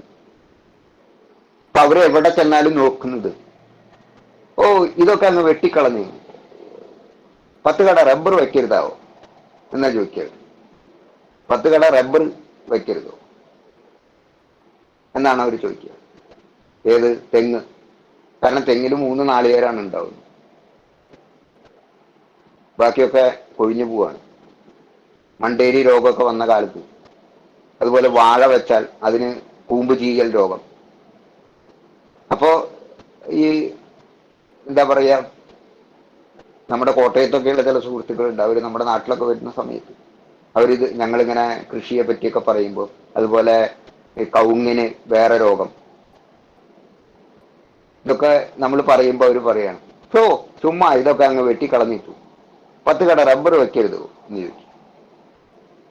കാരണം അവരെ സംബന്ധിച്ച് ഈ ലോകം മുഴുവൻ ഒരു വലിയ റബ്ബർ കാടായിരുന്നെങ്കിൽ എന്നുള്ളതാണ്. പക്ഷെ പ്രകൃതി അതിന് സമ്മതിക്കില്ല. പ്രകൃതിയുടെ വഴി അതല്ല. പ്രകൃതിയിൽ റബ്ബർ ഉണ്ടാക്കാൻ ആഗ്രഹമുള്ളവർക്ക് റബ്ബർ ഉണ്ടാക്കാം, റബ്ബർ ഉണ്ടാവും. തെങ്ങുണ്ടാക്കണവർക്ക് തെങ്ങുണ്ടാക്കാം, കവുങ്ങുണ്ടാക്കുന്നവർക്ക് കവുങ്ങുണ്ടാക്കാം, ഗ്രാമ്പു കൃഷി ചെയ്യുന്നവർക്ക് ഗ്രാമ്പു കൃഷി ചെയ്യാം, കുരുമുളക് കൃഷി ചെയ്യുന്നവർക്ക് കുരുമുളക് കൃഷി ചെയ്യാം. പ്രകൃതിയിൽ അതിനൊക്കെ ഇടമുണ്ട്. ഇതുപോലെ തന്നെയാണ് മനുഷ്യന്റെ പ്രകൃതിയും. നമ്മളത് മനസ്സിലാക്കാത്തതുകൊണ്ടാണ്. മനുഷ്യരുടെ പ്രകൃതിയിലും ഇതുണ്ട്. അതിനെയാണ് നമ്മൾ ഈ സ്വാതന്ത്ര്യം എന്ന് പറയുന്നത്. ഒരാൾക്ക് അയാളുടെ പ്രകൃതി അനുസരിച്ച് ജീവിക്കാനുള്ള അവസരം അയാൾ മറ്റുള്ളവരുടെ അത്തരം അവസരത്തെ ഉപദ്രവിക്കുന്നില്ലെങ്കിൽ അനുവദിച്ചു കൊടുക്കലാണ് പ്രകൃതിയുടെ വഴി എന്ന് പറയുന്നത്. ഇത് മനസ്സിലാക്കിയിട്ടാണ് ഞാൻ പണ്ട് ഒരു പുസ്തകം എഴുതിയത്. അന്ന് സ്വാമി ആയിട്ടില്ല, 1998 ആ പുസ്തകം ഇറങ്ങുന്നത്. പ്രകൃത്യധിഷ്ഠിത ജനാധിപത്യം ഒരു മുഖവുര എന്നായിരുന്നു ആ പുസ്തകത്തിന്റെ പേര്. 98 എഴുതിയതാണ്. അപ്പൊ അതിന്റെ ഒരു കോപ്പിയോ മറ്റോ എവിടെ കിടപ്പുണ്ട്. അന്ന് അത് കെ വേണുവൊക്കെ വായിച്ചിട്ട് പറഞ്ഞു, നിങ്ങൾ ഇത് വികസിപ്പിച്ച് എഴുതണം രാമേന്ദ്ര, വലിയൊരു ഐഡിയ ആണ് എന്ന് പറഞ്ഞിരുന്നു.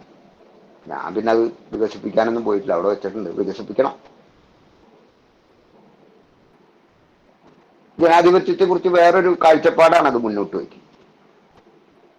അത് മതാധിഷ്ഠിതമായ കാഴ്ചപ്പാടല്ല, പ്രകൃത്യധിഷ്ഠിതമായിട്ടുള്ള കാഴ്ചപ്പാടാണ്. ഞാനും നിങ്ങളും ഒക്കെ ജീവിക്കുന്ന ഹിന്ദുവും മുസ്ലിമും ക്രിസ്ത്യാനിയും സിഖുകാരനും ജൂതനും പാഴ്സിയും ഒക്കെ ജീവിക്കുന്നത് ഈ പ്രകൃതിയിലാണല്ലോ.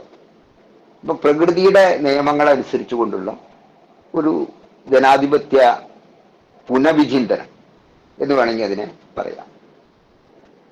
പ്രകൃതി അത് അനുവദിക്കില്ല, ഏതെങ്കിലും ഒരു കക്ഷിയുടെ മാത്രം ആധിപത്യം. പ്രകൃതിയിൽ അങ്ങനെ ഒരു യൂണിഫോമിറ്റി ഇല്ല. പ്രകൃതിയിലുള്ളത് മൾട്ടിവേഴ്സിറ്റിയാണ് പ്രകൃതി, യൂണിവേഴ്സിറ്റി അല്ല. ഒരുപാട് വൈവിധ്യങ്ങൾ പ്രകൃതിയിൽ ഉണ്ട്. പക്ഷെ ഈ വൈവിധ്യങ്ങളെയൊക്കെ നിഷ്കാസനം ചെയ്താലേ നീതി നടപ്പാക്കാനാവൂ എന്ന് പറയുന്നിടത്ത് ഒരു വലിയ ആധിപത്യത്തിന്റെ ആത്മാവുണ്ട്. ആ ആധിപത്യത്തിന്റെ ആത്മാവൊക്കെ തന്നെ, അതിനാണ് ഞാൻ രാഷ്ട്രീയ ജിഹാദ് എന്ന് വിളിക്കുന്നത്. ആ രാഷ്ട്രീയ ജിഹാദ് ഒരിക്കലും അംഗീകരിച്ചു കൊടുക്കാൻ പറ്റില്ല. അത് മൗദൂദി സാഹിബ് പറഞ്ഞു എന്നുള്ളത് കൊണ്ടല്ല, മനുസ്മൃതി പറഞ്ഞാലും ഞാൻ അംഗീകരിക്കില്ല. അതുകൊണ്ടല്ലേ മനുസ്മൃതിക്കെതിരെ ഞാൻ എഴുതിക്കൊണ്ടിരിക്കുന്നത്. ഇതിലും ശക്തമായിട്ടാണ് എഴുതിക്കൊണ്ടിരിക്കുന്നത്. ഇപ്പോ ഒരു മാസികയില് തുടർലേഖനം വന്നുകൊണ്ടിരിക്കുന്നുണ്ടല്ലോ, മനുസ്മൃതി ഭരിക്കുന്ന ഭാരതം എന്ന് പറഞ്ഞു. ഓരോ വശങ്ങൾ ഇങ്ങനെ ഞാൻ ചർച്ച ചെയ്തുകൊണ്ട് വരികയാണ്. ഇപ്പൊ സ്ത്രീകളുടെ പ്രശ്നം ചർച്ച ചെയ്ത് കഴിഞ്ഞിട്ടേ ഉള്ളൂ. അപ്പൊ അത് നമുക്ക് അംഗീകരിക്കാൻ പറ്റില്ല എന്ന് കരുതി മനുസ്മൃതി കത്തിക്കണം എന്നൊന്നും ഞാൻ പറയില്ല. ഒരു പുസ്തകം കത്തിക്കേണ്ട ആവശ്യം എന്താ? ആ പുസ്തകം അവിടെ ഇരുന്നോട്ടെ. എന്നാലല്ലേ ആ കാലത്തെ ആളുകൾ എങ്ങനെയാണ് ചിന്തിച്ചത് എന്നുള്ളത് നമുക്ക് മനസ്സിലാവുള്ളൂ. അതവിടെ ഇരുന്നോട്ടെ. വായിക്കുക, പഠിക്കുക, മനനം ചെയ്യുക, തള്ളിക്കളയേണ്ടത് തള്ളിക്കളയുക, കൊള്ളേണ്ടത് കൊള്ളുക, അത്രയേ ഉള്ളൂ ഏത് പുസ്തകത്തെ സംബന്ധിച്ചു. നമുക്ക് ഇന്ന് മറ്റൊരു മാതൃകയുണ്ട് ജനാധിപത്യപരമായിട്ട്. ആ മറ്റൊരു മാതൃക നമ്മുടെ മുമ്പിൽ ഉള്ളപ്പോ അത് എല്ലാവർക്കും ഉപകാരപ്പെടുന്നതായിരിക്കും, ഉപദ്രവം ചെയ്യാത്തതെങ്കിലും ആയിരിക്കും. ഇതൊക്കെ മോശമാണ്, അത് യൂറോപ്പിൽ നിന്ന് വന്നതാണ്. യൂറോപ്പിൽ നിന്ന് വന്നതല്ലേ ഇപ്പൊ നമ്മൾ ഉപയോഗിക്കുന്ന പലതും, കാറ്, വിമാനം, നമ്മൾ ഇട്ടിരിക്കുന്ന ഈ ഡ്രസ്സിൽ പോലും യൂറോപ്പില്ലേ, നമ്മൾ ഉപയോഗിക്കുന്ന ഈ പേനയിൽ യൂറോപ്പില്ലേ. നമുക്ക് ആവശ്യമുള്ളതൊക്കെ നമ്മൾ യൂറോപ്പിൽ നിന്ന് കൈക്കൊള്ളുന്നുണ്ട്. അപ്പൊ നമ്മളുടെ ആധിപത്യ താല്പര്യങ്ങൾക്ക് വഴങ്ങാത്ത ചില കാര്യങ്ങൾ ജനാധിപത്യത്തിലുണ്ട്. ഏതെങ്കിലും ഒരു മതത്തിന്റെ ആധിപത്യത്തിന് വഴങ്ങാത്ത ചില കാര്യങ്ങൾ ഏത് മതത്തിന്റെ ആണെങ്കിലും ജനാധിപത്യത്തിലുണ്ട്. അതുകൊണ്ട് ജനാധിപത്യം വേണ്ട, പറ്റില്ല എന്നാണ് പറയുന്നത്. ആ കാഴ്ചപ്പാടിനോട് യോജിക്കാൻ പറ്റില്ല. എന്തുകൊണ്ട് വിയോജിക്കുന്നു? ഡീറ്റെയിൽ ചെയ്യാനൊക്കെ പോയി. അപ്പൊ ജനാധിപത്യത്തിൽ കൂടെയല്ല ഹിറ്റ്ലർ അധികാരത്തിൽ വന്നത്. അപ്പൊ ജനാധിപത്യം ഏകാധിപത്യമായി മാറില്ലേ സ്വാമി? മാറും. അതുകൊണ്ടാണ് ഞങ്ങൾ ജനാധിപത്യവാദികളൊക്കെ പണ്ടേ തന്നെ പറയാറുള്ളത്, ജനാധിപത്യത്തിൽ ഫാഷിസത്തിനൊരു മുറിയുണ്ട് എന്ന് പറയാറുള്ളത്. ആ മുറി ഭദ്രമായിട്ട് അടച്ചുപൂട്ടേണ്ടതുണ്ട്. ഭദ്രമായിട്ട് അടച്ചുപൂട്ടേണ്ടതുണ്ട്. അതുകൊണ്ടല്ലേ നമ്മൾ നരേന്ദ്രമോദിക്കൊക്കെ എതിരെ, BJP-യുടെ ഹിന്ദു രാഷ്ട്രവാദ രാഷ്ട്രീയത്തിനെതിരെ, ഹിന്ദു മഹാസഭയിൽ നിന്ന് തുടങ്ങി പിന്നീട് RSS അതിനെ വേറൊരു തരത്തിൽ ഹിന്ദു മഹാസഭ എന്ന് പറഞ്ഞാൽ അത് റിലീജിയസ് ആയി പോവും എന്നും, അങ്ങനെ റിലീജിയസ് ആയി പോയാൽ സ്വാഭാവികമായിട്ടും അപ്പുറത്ത് ധ്രുവീകരണം ഉണ്ടാവുമെന്നും, ഹിന്ദുമതം ഞങ്ങൾക്ക് എന്ത് ചെയ്തു എന്ന് ചോദിക്കുന്ന സവർണേതര ജനവിഭാഗങ്ങൾ, ഇപ്പൊ കാനേഷ്മാരി രജിസ്റ്ററിൽ പറയനെയും പുലയനെയും ഹിന്ദു എന്ന് അടയാളപ്പെടുത്തിയിട്ട് കാര്യമില്ല. അതും 1855 ശേഷമാണ് അങ്ങനെ ഒരു അടയാളപ്പെടുത്തൽ ഉണ്ടായിട്ടുള്ളത്, അതിനു മുമ്പില്ല. അപ്പൊ 1855 ശേഷം കാനേഷ്മാരി കണക്കിൽ ഇവിടെ തൊട്ടുകൂടാത്തവരും തീണ്ടിക്കൂടാത്തവരുമായ പറയന്മാരും പുലയന്മാരും ദളിത ജനവിഭാഗങ്ങൾ, കോടിക്കണക്കിന് മനുഷ്യർ, സഹോദരങ്ങൾ ഹിന്ദുക്കളായി. അങ്ങനെ കാനേഷ്മാരിയിൽ ഹിന്ദുക്കളായിട്ട് കാര്യമില്ലല്ലോ. ഇവിടുത്തെ ഈ മതം ഞങ്ങൾക്ക് എന്താണ് തന്നത്? അടിമത്തവും അയിത്തവും പീഡനങ്ങളും പട്ടിണിയും അജ്ഞതയും അല്ലാതെ എന്ന് ഈ ദളിതർ ചോദിക്കുമോ? അവർക്ക് അങ്ങനെ ഒരു നാക്ക് കൊടുത്തു ജ്യോതിറാം ഫൂലെ, അംബേദ്കർ, അതുപോലെ തന്തൈ പെരിയോർ, ഇന്നലെ അദ്ദേഹത്തിന്റെ ജന്മദിനമായിരുന്നു, അതുപോലെ അയ്യങ്കാളി, നാരായണ ഗുരു, ബസവയ്യ, അങ്ങനെ ഒരുപാട് മഹാത്മാക്കള് ഇങ്ങനെ ചോദിക്കാനുള്ളൊരു നാക്ക് ഇവിടുത്തെ അധസ്ഥിത ജനവിഭാഗങ്ങൾക്ക് കൊടുത്തു കഴിഞ്ഞിരുന്നു, ഭക്തിപ്രസ്ഥാനത്തിലൂടെയും ഭക്തിയേതര നവോത്ഥാന പ്രസ്ഥാനങ്ങളിലൂടെയും. അപ്പൊ അത് കൊടുത്തു കഴിഞ്ഞതിന് ശേഷം ഇവരെ ഹിന്ദുക്കൾ എന്ന് വെറുതെ പറഞ്ഞാൽ പറ്റില്ല. അപ്പൊ ഹിന്ദുമതത്തിന്റെ ഒരു സംഘടന, രാഷ്ട്രീയ പാർട്ടി എന്ന നിലയിൽ ഹിന്ദു മഹാസഭ അടയാളപ്പെട്ടാൽ ഈ ദളിതർ പോലും അതിനോട് വിയോജിക്കുമെന്ന് അറിഞ്ഞ നല്ല ചാണക്യ ബുദ്ധികൾ ആണ് രാഷ്ട്രീയ സ്വയം സേവക സംഘം എന്ന മറ്റൊരു സംഘടന രൂപീകരിച്ചത്. ഇവിടെ ഒരു ഹിന്ദു മഹാസഭയുണ്ടല്ലോ, എന്തിനാണ് പിന്നെ രാഷ്ട്രീയ സ്വയം സേവക സംഘ്? അല്ലെങ്കിൽ രാഷ്ട്രീയ സ്വയം സേവക സംഘ് എന്ന് പറയുന്നതിനേക്കാൾ ഉപരി ഹിന്ദു സംസ്കൃതിയെയും അതിന്റെ പരിപാവനതയെയും നെടുനാൾ നിലനിർത്താൻ വേണ്ടിയിട്ട് കച്ചകെട്ടി ഇറങ്ങിയ ഒരു പ്രസ്ഥാനത്തിന് ഹിന്ദു സ്വയം സേവക് സംഘ് എന്ന് പേരിട്ടാൽ പോരെ എന്നൊക്കെ അന്ന് കാലത്ത് ഇവരുടെ ഇടയിൽ ചർച്ചകൾ നടന്നിട്ടുണ്ട്. അതിനൊക്കെ പറയപ്പെട്ട ഉത്തരങ്ങളും ഉണ്ട്. അത് ഒന്നും വായിച്ച് ഞാനിവിടെ ഡീറ്റെയിൽ ചെയ്യുന്നില്ല. അപ്പോ ആ ഉത്തരങ്ങളുടെയൊക്കെ ഒരു ഉദ്ദേശം ഇതായിരുന്നു: ഞങ്ങൾ രാഷ്ട്രത്തെ പറ്റിയാണ് പറയുന്നത്. രാഷ്ട്രം എന്ന് പറഞ്ഞാൽ അത് എല്ലാവരും ജീവിക്കുന്ന മണ്ണാണ്. ഈ നാടിന് അതിൻ്റെ, ഓരോ രാഷ്ട്രത്തിനും അതിൻ്റെ ഒരു സ്വഭാവമുണ്ട്, ഓരോ വ്യക്തിക്കും അതിൻ്റെ സ്വഭാവമുള്ളതുപോലെ ആ സ്വഭാവത്തെ മാനിക്കുന്ന എല്ലാവരും ഞങ്ങളെ സംബന്ധിച്ച് ഹിന്ദുക്കളാണ്. അവിടെ മതം പ്രസക്തമല്ല. നിങ്ങൾ അള്ളാഹുവിനെ ആരാധിക്കുന്നുവോ, യേശുവിനെ ആരാധിക്കുന്നുവോ, കൃഷ്ണനെ ആരാധിക്കുന്നുവോ എന്നുള്ളതൊന്നും പ്രസക്തമല്ല. ഈ നാടിന്റെ പാരമ്പര്യത്തെ നിങ്ങൾ അംഗീകരിക്കുന്നുണ്ടോ എന്നുള്ളതാണ് പ്രശ്നം എന്നാണ് അവർ പറഞ്ഞത്.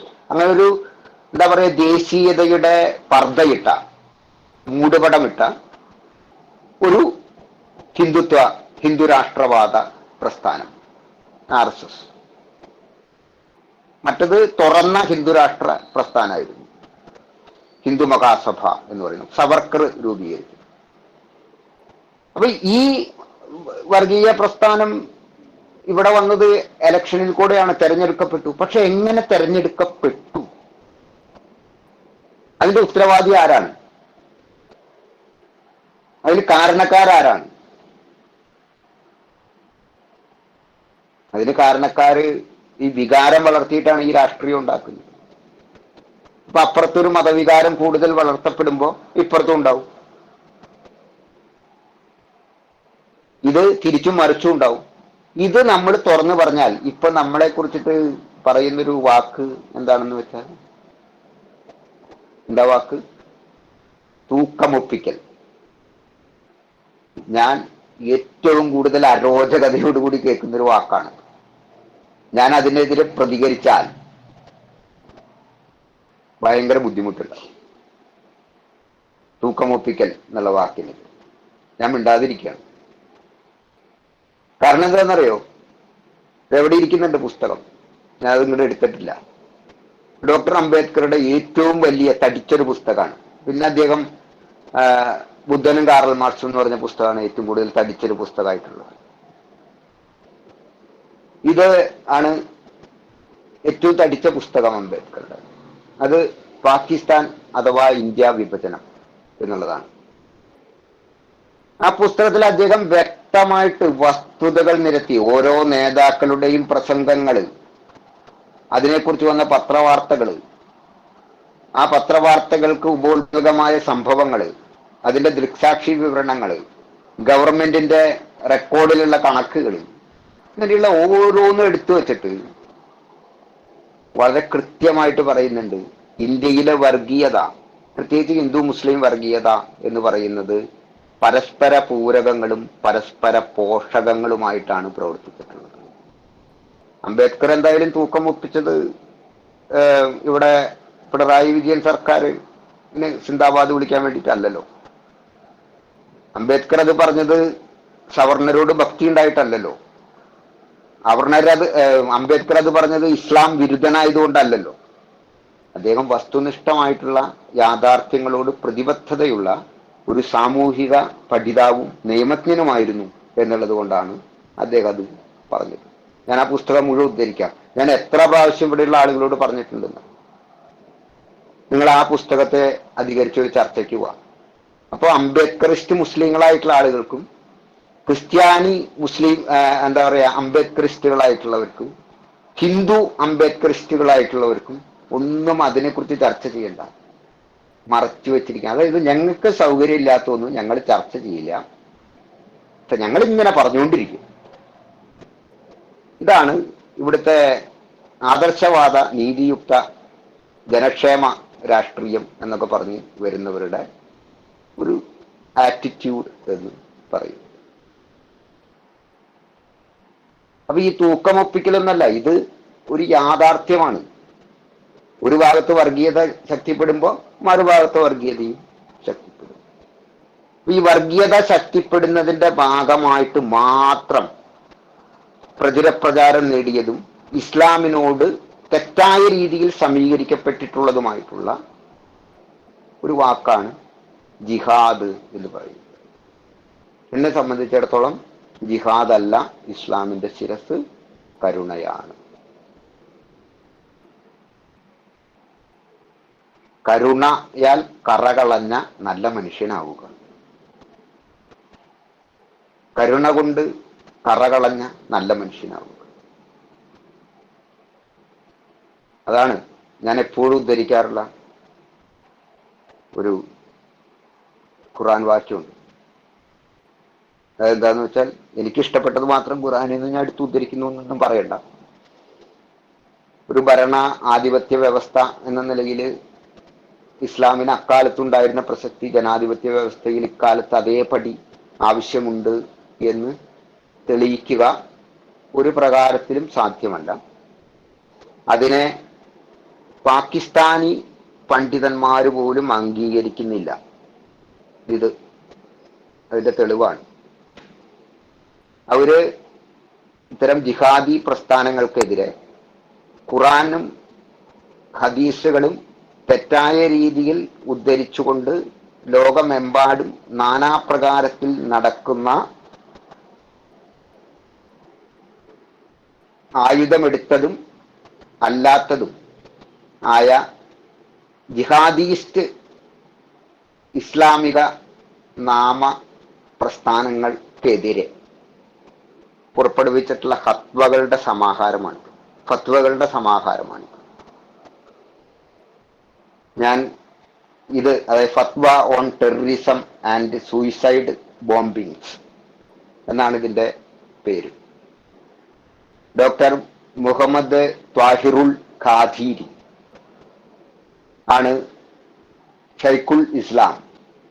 ഡോക്ടർ മുഹമ്മദ് ത്വാഹിറുൽ ഖാദീരി ആണ് ഈ പുസ്തകം എഡിറ്റ് ചെയ്തിട്ടുള്ളത്.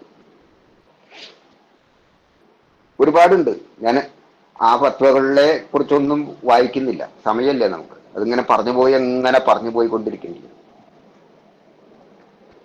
അപ്പോ ഞാൻ ഖുറാനിലെ ഏറ്റവും കൂടുതൽ ഞാൻ അവിടെയാണ് യഥാർത്ഥത്തിൽ എന്റെ ഹൃദയത്തെ ഖുറാനുമായിട്ട് ഇണക്കി. അതെന്താന്ന് വെച്ചാല് മുഹമ്മദ് നബിയോട് പറയുന്നത് നീ ഒരു വഴി തെരഞ്ഞെടുക്കുക എന്നല്ല, നീ നിന്റെ ഒരു വഴി ഉണ്ടാക്കുക എന്നല്ല അള്ളാഹു പറയുന്നത്. അവരോട് പറയുക ഞാൻ ഇബ്രാഹിമിന്റെ മാർഗത്തിലാണ് എന്ന്. ആരോടാണെങ്കിൽ ഇബ്രാഹിം ജൂതനോ ക്രൈസ്തവനോ ആയിരുന്നില്ലല്ലോ എന്ന് പറയും. എന്ന് പറഞ്ഞാൽ അന്ന് നിലവിലുള്ള രണ്ട് മതങ്ങളാണ് ജൂതമതവും ക്രിസ്തുമതവും, അഥവാ അറേബ്യയ്ക്ക് പരിചയമുള്ള പ്രധാനപ്പെട്ട രണ്ട് സംഘടിത മതങ്ങൾ. അങ്ങനെയുള്ള രണ്ട് മതസംഘടനകളിലും പെട്ടവനല്ല അബ്രാഹിം എന്ന് വിശുദ്ധ ബൈബിളും ഇബ്രാഹിം എന്ന് വിശുദ്ധ ഖുറാനും പറയുന്ന ആ മഹൽ പ്രവാചക വ്യക്തിത്വം എന്നും, അങ്ങനെ മതാതീതനായ ഇബ്രാഹിമിന്റെ വഴിയാണ് നീ പോകുന്നത് എന്ന് അവരോട് പറയുക എന്നും പറയുന്നിടത്ത് തന്നെ ഇതൊരു മതമല്ല എന്നുള്ള വ്യക്തമായ സൂചനയും ചിന്തിക്കുന്നവർക്കുള്ള ദൃഷ്ടാന്തവും ഈ വാക്യത്തിലൂടെ തുറന്നു കിട്ടുന്നുണ്ട്. ഇതേ ഇബ്രാഹിം നബിയുടെ ഒരു പ്രാർത്ഥനയുണ്ട്, അതുമായിട്ടാണ് എൻ്റെ ഹൃദയം അണങ്ങിയത്. അതെന്താണ് ആ പ്രാർത്ഥന? അദ്ദേഹം കാബ ദേവാലയത്തിന്റെ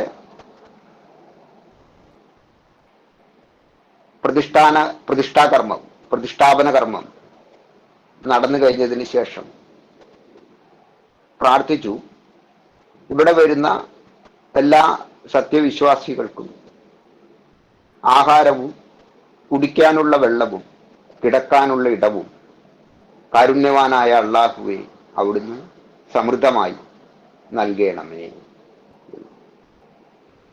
അപ്പൊ തന്നെ അള്ളാഹുവിന്റെ അശരീരി വന്നു, തിരുത്തലിന്റെ അശരീരി. എന്താണ് തിരുത്തലിന്റെ അശരീരി?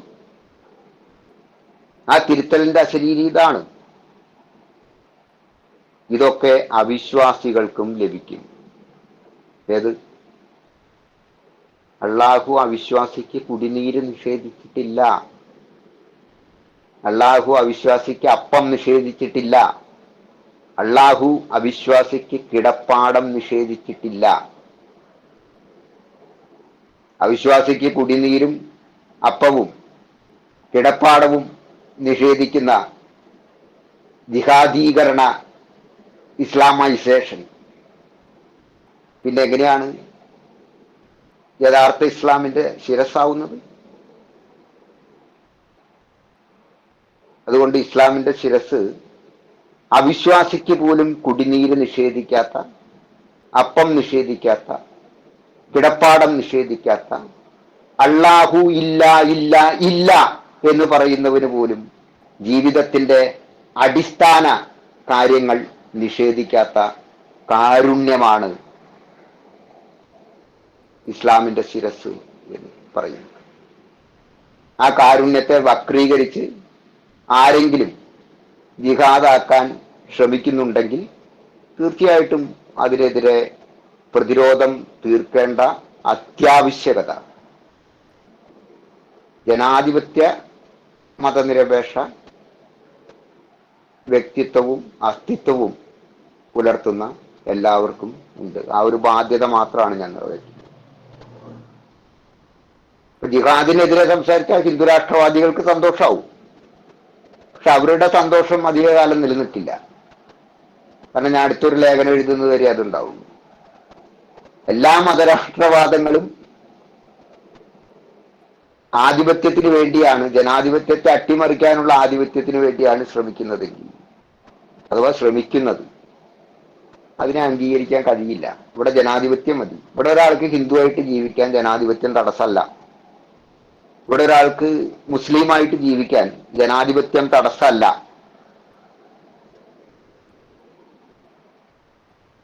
ഒരാൾക്ക് ഇവിടെ ക്രിസ്ത്യാനിയായിട്ട് ജീവിക്കാനും ജനാധിപത്യം തടസ്സമല്ല. ഇനി ഒരാൾക്ക് അവിശ്വാസിയായിട്ട് ജീവിക്കാനും ജനാധിപത്യം തടസ്സമല്ല. പിന്നെ നിങ്ങളെങ്ങനെ ജീവിക്കണം അത് നിങ്ങൾ തീരുമാനിച്ചു. അല്ലാതെ ഏതെങ്കിലും മതത്തിന്റെ ആധിപത്യം, ആധുനിക സാങ്കേതികതയിൽ അങ്ങനെ നിങ്ങൾ മതത്തിന്റെ ആധിപത്യം കൊണ്ടുവരികയാണെങ്കിൽ നിങ്ങൾ കാർ ഉപേക്ഷിക്കും, ഒട്ടകം മതി, ഹിന്ദുക്കൾക്ക് കാളയും പശു മതി. പുലിപ്പുറത്തും സിംഹപ്പുറത്തും ഒക്കെയാണ് ദേവീദേവന്മാർ സഞ്ചരിക്കുന്നത്. അങ്ങനെ സഞ്ചരിക്കാൻ കഴിവുള്ളവരാണ് നരേന്ദ്രമോദിമാരെങ്കിൽ, കെ സുരേന്ദ്രന്മാരെങ്കിൽ അവരൊക്കെ സിംഹത്തിന്റെ പുറത്ത് സഞ്ചരിക്കുന്നു. ഭയങ്കര ധീരന്മാരാണല്ലോ, സഞ്ചരിച്ചോട്ടെ. സാധാരണ മനുഷ്യർ കാളപ്പുറത്തും പോത്തും പുറത്തും ഒക്കെയാണ് സഞ്ചരിച്ചിരുന്നത്. അതുപോലെ രാജകുമാരന്മാർ പോലും ചിലവർ അപൂർവം കുതിരപ്പുറത്ത് സഞ്ചരിച്ചിരുന്നു. ആയിക്കോട്ടെ, അങ്ങനെ മതി, കാറൊക്കെ നമുക്ക് ഉപേക്ഷിക്കാം. പിന്നെ പുഷ്പക വിമാനം ഉണ്ടാക്കാൻ കഴിയുമെങ്കിൽ ആധുനികമായിട്ടുള്ള ഒരു ടെക്നോളജി ഉപയോഗിക്കാൻ പാടില്ല. പുഷ്പക വിമാനം, മന്ത്രം കൊണ്ട് പറക്കുന്ന പുഷ്പക വിമാനം ഉണ്ടാക്കാൻ കഴിവുണ്ടെങ്കിൽ അത് ഉണ്ടാക്കിക്കോട്ടെ. ഇവിടെ ഇഷ്ടംപോലെ സ്വാമിമാരും ദൈവമാൻ തന്നെ ആയിരിക്കുന്ന ആൾ ദൈവങ്ങളും ഒക്കെ ഉണ്ടല്ലോ ഹിന്ദുക്കളുടെ ഇടയിൽ. ഉണ്ടാക്കിക്കോട്ടെ, എന്നിട്ട് അതിൽ യാത്ര ചെയ്തോട്ടെ. അല്ല, യൂറോപ്പിന്റെ ജനാധിപത്യം നമുക്ക് വേണ്ട. പക്ഷെ വിമാനം വേണം, ബോംബ് വേണം, തോക്ക് വേണം, അച്ചടി യന്ത്രങ്ങൾ വേണം, ഫ്രിഡ്ജ് വേണം, TV വേണം, സാറ്റലൈറ്റ് വേണം, വൈദ്യുതി വേണം, തീവണ്ടി വേണം. ജനാധിപത്യം വേണ്ട. അതിന് ഞങ്ങളുടെ മതത്തിനനുസരിച്ചിട്ടുള്ള ആധിപത്യം, ഭരണവ്യവസ്ഥ മതി എന്ന് പറയുന്ന ആ ഒരു ഇരട്ടത്താപ്പുണ്ടല്ലോ, അതിനെ അനുവദിച്ചു തരാൻ പറ്റില്ല. ആരൊക്കെ എന്നോട് ഇണങ്ങിയാലും ശരി പിണങ്ങിയാലും ശരി, ഇത് പറയാതിരിക്കാൻ നിവൃത്തിയില്ലാത്തത് കൊണ്ട് പറഞ്ഞു പോയതാണ്. എല്ലാവർക്കും എൻ്റെ നമസ്കാരം.